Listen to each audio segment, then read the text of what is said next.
Hi Elsie. Nice to meet you, Lisa. Nice to meet you. You're all dressed in your tartan as yes, well, this is looking my lovely. Hampden rig out. So it's been 50 years since the band's actually been lifted. What made you fall in love with the game? A long 50 years. I know, yeah.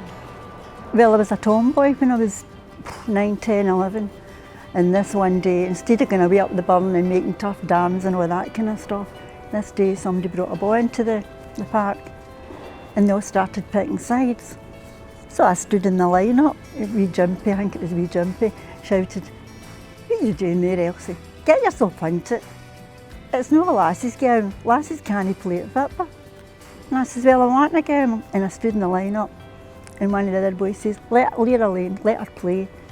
And see, after that day, I was determined to find out more about football. And I was kind of hooked in a way. Very similar to my experiences, like especially from like early doors. Yeah, like I grew up with a sister, always just wanted to kick the ball around, so I can totally like resonate with your feelings and your emotions. No, I learned how to, but exactly like you said, it's just that kind of animosity that you have to get through. First, all the boys are out to get you. I started going to Kilmarnock games home and away. My mother came in for work and she said, "Elsie, you ken something about football?" I says, "Aye, what about it?" She says, "We've been asked to play by the provost of the town." I read that, in yeah, Sturton. in your book, We yeah. were asked to play against this team for East Kilbride. It was his works team. And I says, "Mum, lassies don't play football. Lassies can't play football." And that was your mindset, that's coming because for you. It come for the boys. Yeah. And she says, "Oh well, this team day, where boots were borrowed by everybody in the town. I put posters up asking for boots." And I saw that because you had all the wrong sizes on. You had boots that were 2 sizes too big. It was stuffed with paper. But see, when we walked onto that park, it was so exciting. There was about 500 around the park. I take you would have had to wait, I'm guessing, quite long in between, because there wouldn't have been many teams available to play, and even arranging the games, like you said, it sounds like there was so much animosity towards football at that time, even getting pitches and stuff. We didn't realise there was a ban in place, but we didn't let that stop us. And I remember going into Kilmarnock to try and book one of the Kilmarnock pitches. "What's the name of the team?" I said, "Sturton Thistle Ladies Football Club." And she went, "Oh, we don't recognise that was a lassies game. You can't book a pitch, it's just no on. You've got to be registered, and to be registered you've got to be a guys team." That would be the early 1960s. But we didn't realise there was a ban, it was just one of the things that kind of took the feet there. Comes to a point though, you're like, this is too much. Like, did you ever think about giving up? No. Even learning about the ban, I think I would have called it a day. No way, or don't be daft. Really? Never crossed your mind? No, never.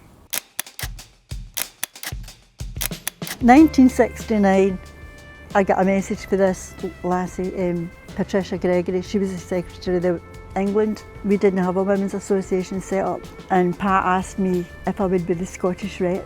And your Scotland teams can enter into the WFA Cup. And we got to the first 2 WFA Cup finals. We got right through to the final. Anyway, by this time, there was a Scottish Women's Football Association being set up. So we had this meeting up in Edinburgh, and I was made honorary secretary.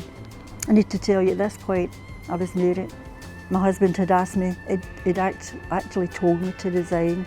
So I went through and I said, "Right, okay, I will resign." He says, "If you don't, I'll not be here when you come back." So away I goes through to Edinburgh. And the first point in the agenda, my resignation, and they gave me a wee trophy thing. And I got up to go back out with my 2 wains, and somebody up at the back of the hall shouted, "The next point in the agenda is choosing a Scotland manager."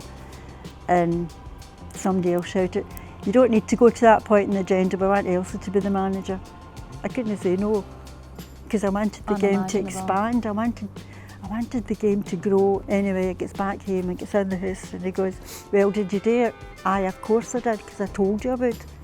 I says, "But they've made me the Scotland manager." And Pat Gregory phoned me up for London and said, "What about organising a game, Scotland-England game? Could you do that? We'll have it in Scotland." I says, "Aye, no bother." But then we didn't know where we were going to get a park or a referee. So that's when Greenock, Ravenscraig Stadium, stepped in then and offered us a stadium. So you were obviously at the forefront for the ban getting lifted. time and time again, I would phone up the SFA offices and ask to speak to Willie Allen, and time after time, it was Ernie Walker I got. I kept going on like that until they were sick of me, I think. And then the next thing I knew was I'd get an appointment to go up and speak to Willie Allen. How can we not get pictures and how can we not get referees? It's terrible. Every other country in the world's away before, kind of way in front, away ahead of us. And he says, well, Elsie, it's just like this. We don't approve of women playing football. At that, I just kent it was a losing game, so I went to it. But then, it wasn't long after that, the ban was lifted. I think he'd been got at by Rankin Grimshaw. Rankin Grimshaw was the president of the SFA.